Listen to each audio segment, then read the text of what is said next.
ჰერტრუდა ჯერ კიდევ პატარა იყო, როდესაც დაობდა და მას დეიდები ზრდიდნენ. სწორედ მათ გააღვიდეს პატარა გოგონაში მოგზაურობის სურვილი, რადგან უამრავ წიგნებს უკითხავდნენ დიდი ბაბუის ჯეიმს კუკის და სხვა მოგზაურების შესახებ.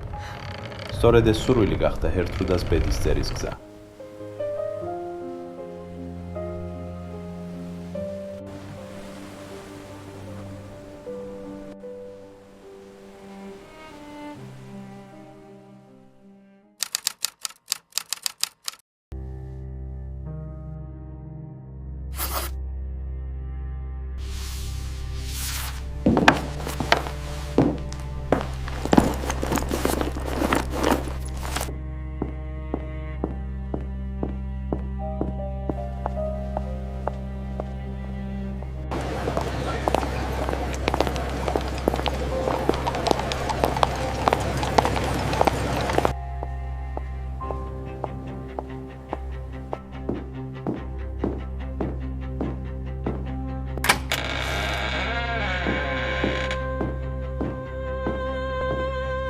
Good afternoon, dear Gertrude. Good afternoon.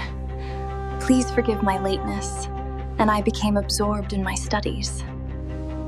Think nothing of it. We have news that will bring you pleasure. I am listening, dear aunt. You have come of age and completed your studies of distinction. It is now time to enter a new chapter of life and to marry. It is for this very reason that your cousin is here today. He has brought you a ring.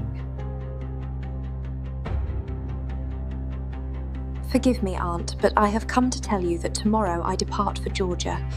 I shall be traveling with a tour group for 3 months. It is quite all right, my dear. When you return, the engagement shall take place. You are not opposed to it, I trust. Of course, aunt. With your permission, I shall take my leave now for Toward. I have not yet completed my preparations. If you permit me, I shall escort you.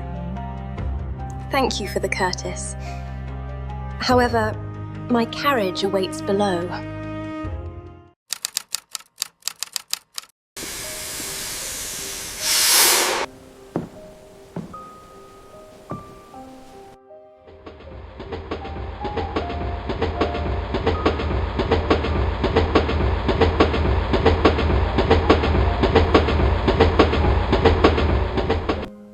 საქართველოში ჰერტრუდა უქმად არ ყოფილა. ის აქტიურად ნახულობდა სხვადასხვა კუთხეებს და ქართულიც კი შეისწავლა, თუმცა 3 თვე მალე მიილია. ჰერტრუდას არ უნდოდა უკან დაბრუნება, ფიქრობდა გამოსავალზე და ზუსტად ამ დროს შეხვდა სასტუმროს მისაღებში ბიჯუნას, რომელმაც ზაქარია ჯორჯაძის განცხადება გადასცა, თავადი კახეთის მამულში შვილებისთვის უცხოენოვან აღზრდელს ეძებდა.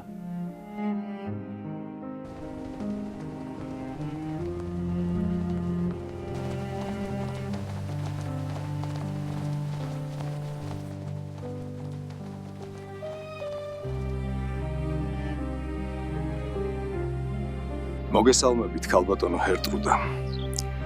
მოხარული ვარ, რომ ჩემს ქალიშვილებთან მუშაობით დაინტერესდით. ბატონო ზაქარია, ეს ჩემთვის დიდი პატივია. ახლა თქვენს ოთახს გაჩვენებენ. დაისვენეთ და შემდგომ მომავალ მოსწავლეებს გაგაცნობთ. ჰერტრუდა მშვიდად ცხოვრობდა ფერმაში, კმაყოფილი იყო, რომ დარჩა საქართველოში და თავიდან აირიდა არასასურველი ქორწინება. თუმცა მან არ იცოდა, რომ ჯორჯაძეების წვეულებაზე სულ მალე ტიტო ჯორჯაძეს გაიცნობდა, რომლამდეც მიიყვანა ბედის წერის გზამ.